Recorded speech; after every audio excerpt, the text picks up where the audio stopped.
BFM Business, intégral placement, idée de fonds. Et on rejoint Valerio Baseli chez Morningstar pour nous parler des actions japonaises. Est-ce que, Valerio, elles sont en train d'effectuer leur retour finalement dans le radar des investisseurs ? Oui, on peut dire cela, car après une période compliquée, les investisseurs montrent à nouveau de l'intérêt pour le marché japonais. Selon les données Morningstar, après des sorties nettes à hauteur de 4,3 milliards d'euros en 2016, depuis le début de l'année, les fonds actions Japon de grande capitalisation ont attiré à fin avril plus de 1 milliard d'euros parmi les investisseurs européens. En réalité, il faut dire que cette tendance positive s'était déjà amorcée au quatrième trimestre 2016. Voilà pour le premier regard qu'on peut porter sur ces actions japonaises. Comment est-ce qu'on peut expliquer finalement le retour des flux que vous jugez positifs ? Alors, d'abord, cela s'explique grâce à la bonne performance des actions japonaises. L'indice Morningstar Japan a bondi de 15% au cours de la dernière année.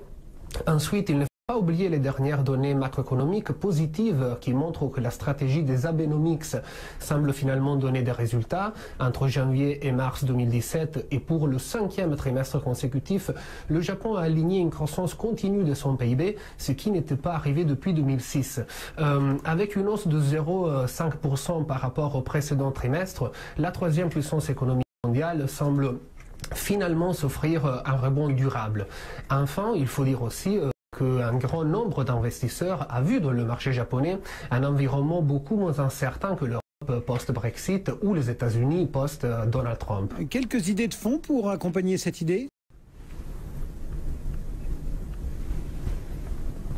Oui, écoutez, parmi les fonds de la catégorie actions japonais à grande capitalisation disponibles à la vente en France, il y en a 5 bien notés par les analystes Morningstar. Aujourd'hui, je vous en propose 3. D'abord, le fonds Man GLG Japan Core Alpha Equity, géré par une équipe expérimentée qui possède une connaissance approfondie du marché japonais. Les gérants cherchent des sociétés qui semblent sous-évaluées par rapport à leurs concurrents. Ils favorisent les entreprises qui dominent leur secteur tout en mettant l'accent sur la valorisation et sur une approche sans référence à un benchmark. En conséquence, les investisseurs doivent être préparés à des performances volatiles. Il y a eu des périodes de faiblesse comme en 2011, bien que les rendements soient très solides sur le long terme. C'est pourquoi c'est un fonds noté Gold.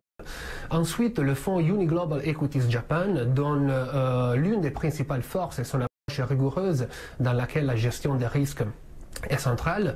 Le processus d'investissement associe de solides techniques d'optimisation quantitative aux évaluations fondamentales pour produire un portefeuille à faible volatilité. La recherche de diversification conduit également à une grande flexibilité en termes d'allocation sectorielle et de taille d'entreprise. Ainsi, à la fin de mars 2017, 33% du portefeuille était investi en moyenne capitalisation. Il est noté Silver. On termine avec un fonds indiciel, ce qui n'est pas étonnant, car c'est une catégorie où la gestion passive a traditionnellement surperformé. Il s'agit du Vanguard Japan Stock Index Fund qui réplique l'indice MSCI Japan avec de frais courants de 23 points de base. C'est l'un des fonds les moins chers de la catégorie, y compris parmi les produits passifs.